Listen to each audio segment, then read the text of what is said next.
Synod passed this motion on the 7th of July of this year, after a debate that spanned 8 hours. We agree that this Synod, A, affirm that the wish of its majority is for women to be admitted to the episcopate.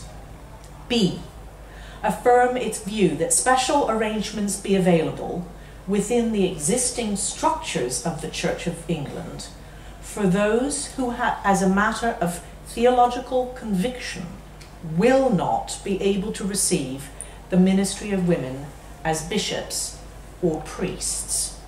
C, affirm that these should be contained in a statutory national code of practice to which all concerned would be required to have regard.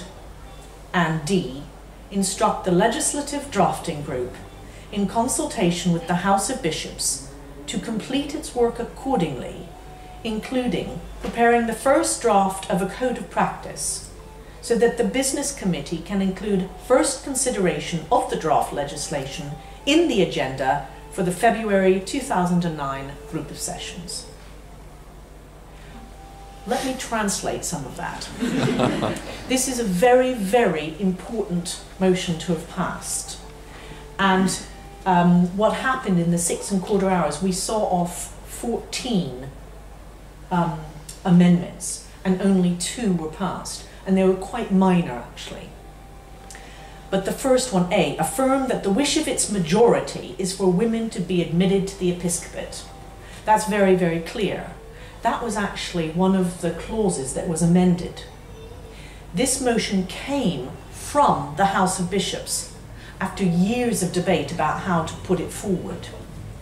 And most of the bishops agreed that this is what should go forward.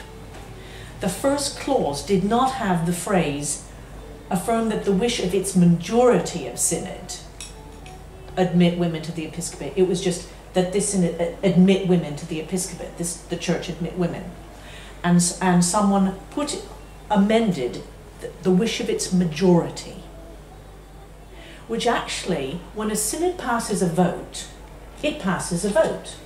And if it's by a simple majority, the wording is not usually by a majority. And if it's a 2/3 majority, it doesn't say by 2/3. It's just the vote was passed. And people can be confident.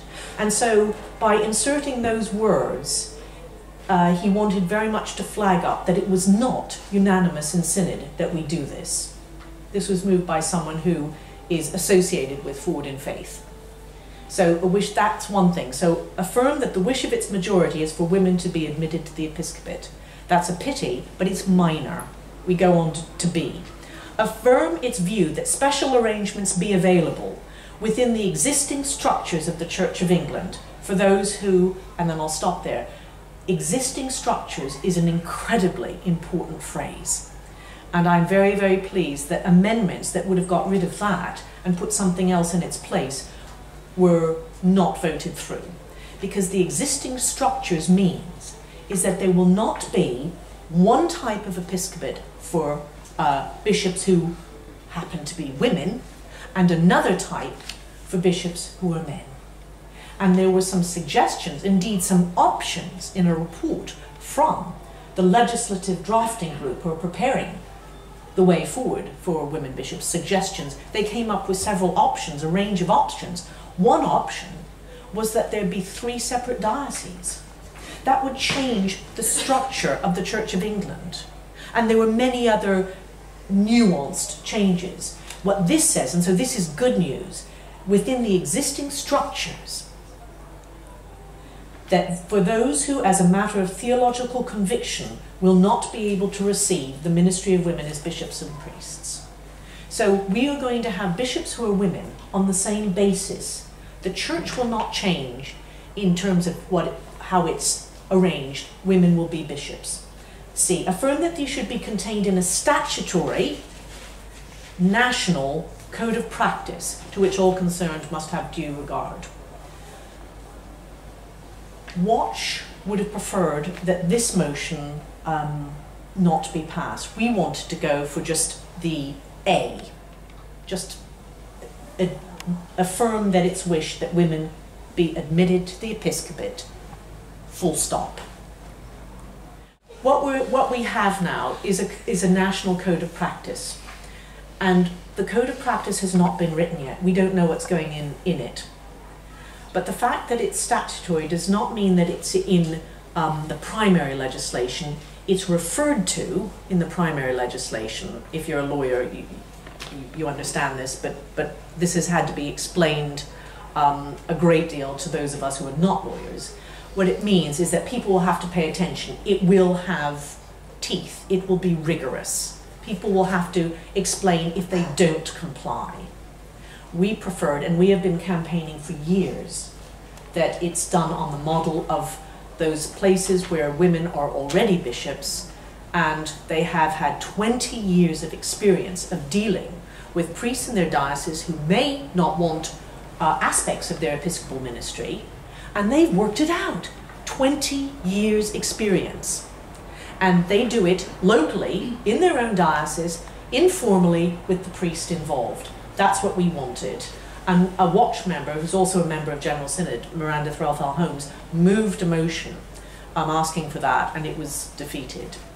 Another member of Watch, Robert Cotton from Guildford, moved another motion trying to shape and direct what might go in and not be in the code of practice, and that was also voted down. So that's the process we're in right now. And then the rest of the motion talks about the future. So in February 2009, we will have to debate a draft code of practice. So what happens between now and then? First of all, the legislative drafting group is working on it right now. They've met several times already since Synod. The House of Bishops is meeting between the 6th and 8th of October, and they will receive a report from the legislative drafting group that's chaired by the Bishop of Manchester, Nigel MacCulloch. And there will be a shape will start to form. There is intense lobbying already.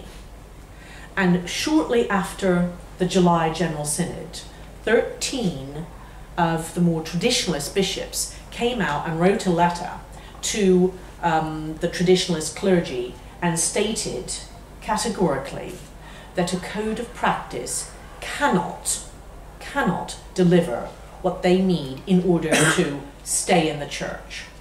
So all of a sudden there's this rhetoric of we are being driven out of the church and a code of practice cannot deliver. I am absolutely convinced that a code of practice can more than deliver what is required for people to stay in the church if they want to stay in the church. No one is asking anyone to leave. No one is asking anyone to leave. And so there's a lot of questions about the type of things that are being said. There's also questions about ownership. Who owns this process? It's a synodical process, but the House of Bishops give the lead. And already people are saying that the House of Bishops didn't give a strong enough lead. They got it wrong. And I've been told that we are in the wrong place. What Synod did was wrong. People are trying to rewrite history and undo what was done. So we can't rest. There is no chance for complacency. We have to go forward.